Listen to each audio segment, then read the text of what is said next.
Hello my dear students, हम आशा करते हैं कि आप सब लोग बिल्कुल अच्छे होंगे, आपका स्वास्थ्य अच्छा होगा, पढ़ाई अच्छे से चल रही होगी और अब सब कुछ आपकी अच्छी पढ़ाई के लिए, आपके अच्छे स्वास्थ्य के लिए हम ईश्वर से कामना करते हैं बिल्कुल स्वस्थ रहें, अच्छे रहें। और इसके बाद जैसा कि हमने आपको बताया था कि आप पहले अबाउट द पोएट्री पढ़ लियो। अबाउट द पोएट्री के बाद आपको मैंने फिगर ऑफ स्पीच पढ़ा दिया है।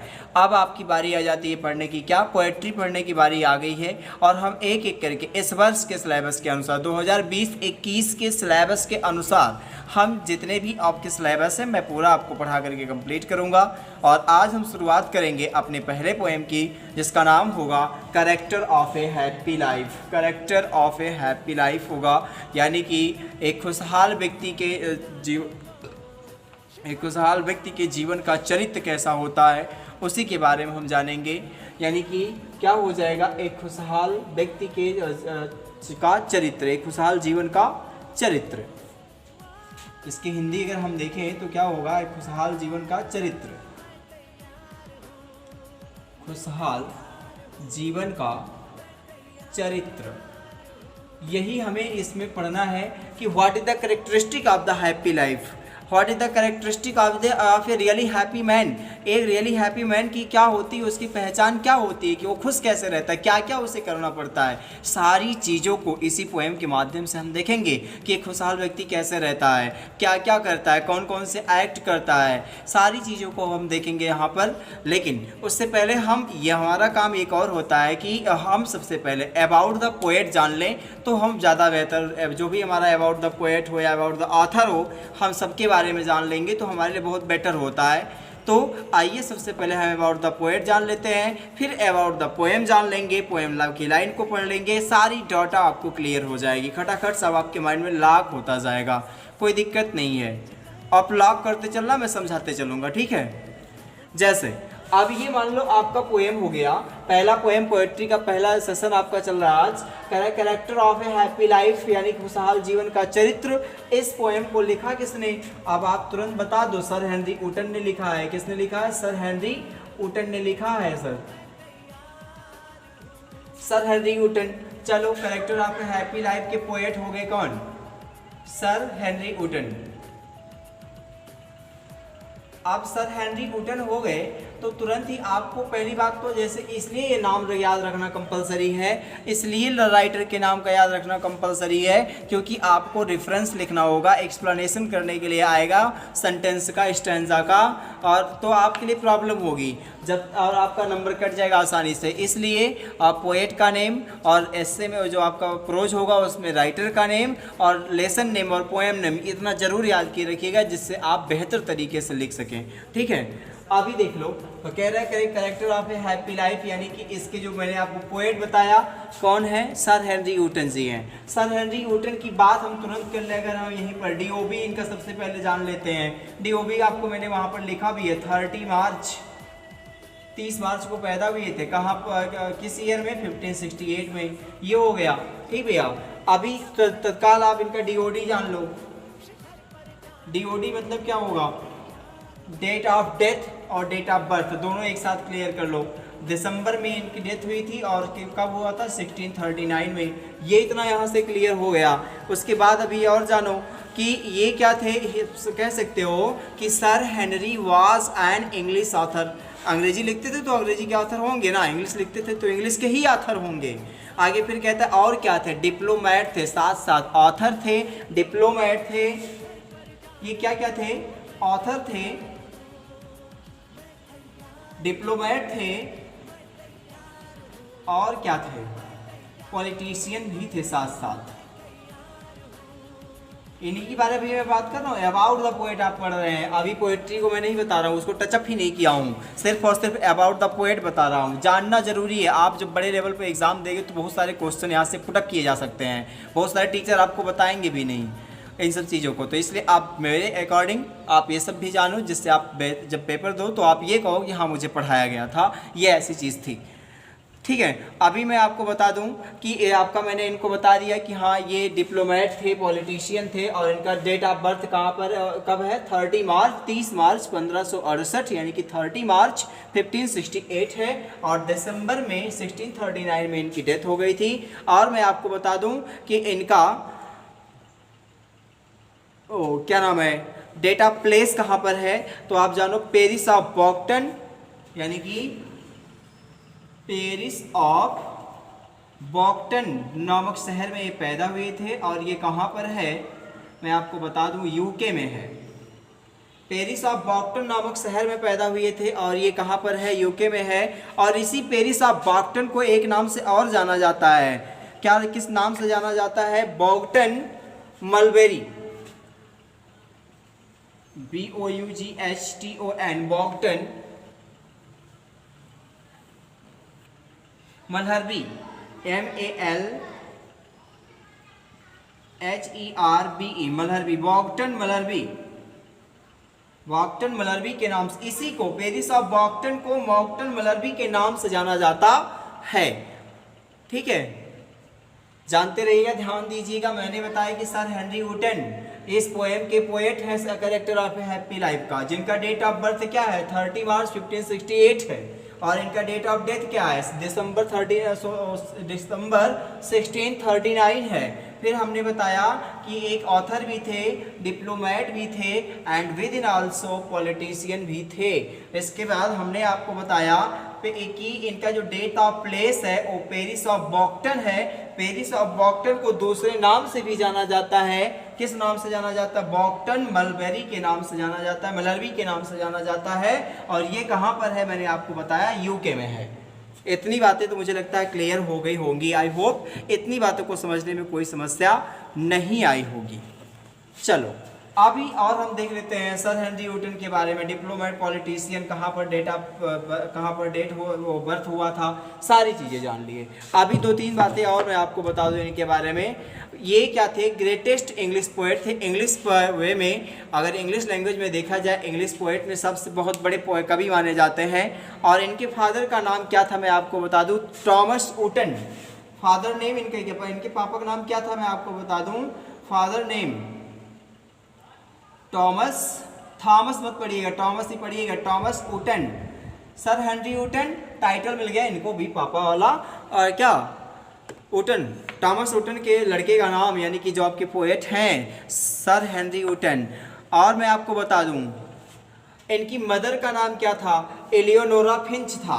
इनकी मदर का नाम क्या था, एलियोनोरा फिंच।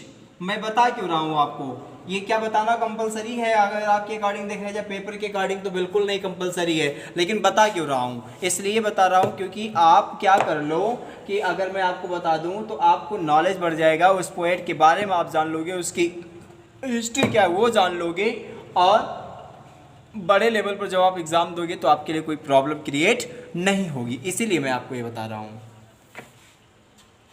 चलो, तो इतनी सारी बातें रही। और उसके बाद मैं आपको बता दूं कि ये कहाँ से ग्रेजुएशन प्राप्त किए थे, अपना ग्रेजुएशन इनको कहाँ से मिला था, तो वहीं पर इनका एक उन्हीं के क्षेत्र में एक कॉलेज था जिसका नाम है क्वींस कॉलेज। क्वींस कॉलेज के नाम से जाना जाता था, और वहीं पर इन्होंने अपनी ग्रेजुएशन का एजुकेशन एडॉप्ट किया था 1588 में। और उसके बाद मैं इनके बारे में एक बात और बता दूं आपको, तो 1625 में ये क्या हुए थे, सैंडविच के MP सेलेक्ट किए गए थे, इलेक्ट हुए थे 1625 में। 1625 में सैंडविच के क्या बन गए थे, MP बन गए थे, MP इलेक्ट कर लिए गए थे लोगों के द्वारा।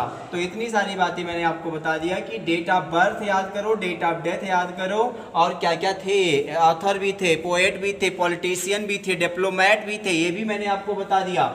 फिर इसके बाद मैंने बताया इनके पापा का नाम बताओ क्या है, टॉमस वुटन। इनकी मम्मी का नाम क्या है, एलियोनोरा फिंच है। और उसके बाद मैंने बता दिया कि इनका जन्म कहाँ पर हुआ था, मैंने बताया आपको कहाँ पर, पेरिस ऑफ बॉक्टन। पेरिस ऑफ बॉक्टन का दूसरा नाम भी मैंने बता दिया आपको, बॉक्टन मलहरबी मैंने आपको बता दिया। और बॉक्टन ऑफ मलहरबी कहाँ पर है ये भी मैंने आपको बता दिया, यूके में है। फिर मैंने आपको बता दिया है क्या कि ये इनका ग्रेजुएशन कहाँ से कंप्लीट हुआ था, क्वींस कॉलेज से, किस ईयर में कंप्लीट हुआ था, फिर से आपसे पूछा जा सकता है। तो आप क्या बताओगे, 1588 बताओगे। फिर पूछा जाएगा इनके बारे में और क्या जानते हो, तो ये एमपी इलेक्ट किए गए थे। सैंडविच एक पोस्ट होता था, उसी के एमपी इलेक्ट किए गए थे। और इलेक्ट किए गए थे तो कब किए गए थे, 1625 में किए गए थे। अगर फिर से आपसे एक क्वेश्चन बन सकता है, एक मतलब और इनके बारे में क्या जानते हैं, कि इनके बारे में और क्या जानते हैं, ये भी आपसे पूछा जा सकता है। तो अब मैं आपको एक सबसे बड़ी बात बता दूं कि इनके दो बहुत ही क्लोज फ्रेंड थे, वो भी आपकी बुक में पोएट के रूप में मिलेंगे। तो उनका नाम था जॉन डन और जॉन मिल्टन। दोनों जॉन इनके फ्रेंड थे, जॉन डन और जॉन मिल्टन। ये दोनों इनके बहुत क्लोज फ्रेंड थे। जॉन डन और जॉन मिल्टन बहुत ही क्लोज फ्रेंड थे, किसके, सर हेनरी न्यूटन के। और इन्होंने कुल टोटल 21 पोएम्स को इंक्लूड किया, जिसमें से सबसे ज़्यादा इनकी जो पोएम फेमस है वो है ओ हिज मिस्ट्रेस और द क्वीन ऑफ बोहेमिया। ये सबसे ज़्यादा इनकी फेमस पोएट है और पोएम है। अब इसके बाद मैं आपको बता दूं, ये तो रहा सारी चीज़ें अभी किसके बारे में, about the poet, drawback of the poet था ये। अब इसके बाद हम जानेंगे क्या character of a happy life का क्या है, पूरा फॉर्मेट क्या है, वो क्यों लिखा गया है, कारण क्या है, उसके भी बारे में आप जानेंगे। फिर आप पोएम की लाइन को पढ़ेंगे, ठीक है। अभी देखो, कहा गया character of a happy life, यानी कि एक खुशहाल व्यक्ति के चरित्र का, जीवन का चरित्र कैसे होता है। एक खुशहाल व्यक्ति के जीवन का चरित्र कैसे होता है, कैसे वो खुश रहता है, क्या करता है अपनी लाइफ में कि वो खुश रहता है, इन सब चीज़ें के बारे में हमें बताया किस महोदय ने, सर हेनरी न्यूटन ने बताया। कैसे बताया देख लो, मैं आपको बता दूं कि सब, और एक बात कि ये सबसे बड़ी एडमायरेबल पोएम है, बहुत ही प्रशंसनीय कविता है। This poem is full of moral, ये जो पोएम है वो पूरी नैतिकता से भरी हुई है। इसमें बहुत सारे नैतिक ज्ञान दिए गए हैं कि एक खुशहाल व्यक्ति को क्या करना चाहिए अपने जीवन में, किन किन चीज़ों से मुक्त होना चाहिए, क्या करना चाहिए, सारी एबिलिटीज़ क्या होती है, what is the characteristic of the really happy man, कैसे एक व्यक्ति दुनिया में खुश रह सकता है, समस्याएं आए उन समस्याओं को तोड़ करके भी कैसे खुश रह सकता है, उसके बारे में हमें बताया सर हेनरी न्यूटन ने। तो आइए अब हम एक एक करके हम जानेंगे, सभी पोएम की लाइन एक एक स्टैंजा पढ़ेंगे और जानते रहेंगे क्या क्या कैरेक्टरिस्टिक है अबाउट द ये character of a happy life में। देखो कह रहा है, how happy is he born और टॉट, हाउ हैप्पी वह कितना खुश है, कह रहा हाउ हैप्पी कितना खुश, इज मीन्स है, ही मीन्स वह, बॉर्न मीन्स जन्म लेकर के, और टॉट मीन्स शिक्षा ग्रहण करके, वह व्यक्ति यानी कि really happy man, how happy is he born और टॉट, कह रहे एक खुशहाल व्यक्ति जो होता है वह जन्म लेकर के और शिक्षा ग्रहण करके कितना खुश होगा। कैसे खुश होगा, दैट जो, सर्व मीन्स सेवा करता है, सर्विस करता है, नॉट एन अदर्स विल दूसरों की इच्छाओं के अनुसार नहीं, यानी कि एक जो खुशहाल व्यक्ति होता है वह दूसरों की इच्छाओं के अनुसार कोई कार्य नहीं करता है, और वही व्यक्ति जन्म लेकर के और शिक्षा ग्रहण करके कितना खुश होगा। फिर कहता है हुज आर्मर, जिसकी, आर्मर मीन्स सुरक्षा कवच, इज मीन्स है, हिज मीन्स उसकी ऑनेस्ट थॉट यानी कि उसकी ईमानदारी वाली सोच, कह रहे खुशहाल व्यक्ति की ईमानदारी भरे सोच ही उसकी सुरक्षा कवच होती है। एक खुशहाल व्यक्ति की जो ईमानदारी भरी सोच होती है, उसके जो ईमानदारी वाले विचार होते हैं, उसकी जो थिंकिंग होती है, वही उसकी सुरक्षा कवच होती है। आगे फिर कहता and simple truth, and means और सिंपल ट्रुथ मीन्स क्या हो जाएगा, साधारण सत्य, और उसका जो दिव्य सत्य है, हिज मीन्स उसका अटमोस्ट स्किल मीन्स हो जाएगा उसका क्या है, सबसे बड़ी कुशलता, उसका सबसे बड़ा ज्ञान है। अब पूरा देख लो, how happy is he born और टॉट, वह व्यक्ति जन्म लेकर के और शिक्षा ग्रहण करके कितना खुश होगा, that serve not another's will, जो दूसरों की इच्छाओं के अनुसार कार्य नहीं करता है, whose armour is his honest thought, एक खुशहाल व्यक्ति की ईमानदारी ही उसकी सबसे मजबूत सुरक्षा कवच होती है। आगे फिर कहता and simple truth his utmost skill, और जो उसका सत्य, दिव्य सत्य होता है, जो उसका सर्वश्रेष्ठ सत्य होता है, वही उसकी सबसे बड़ी कुशलता होती है। आगे फिर आ जाओ, आई होप ये क्लियर हो गया होगा आप सबको।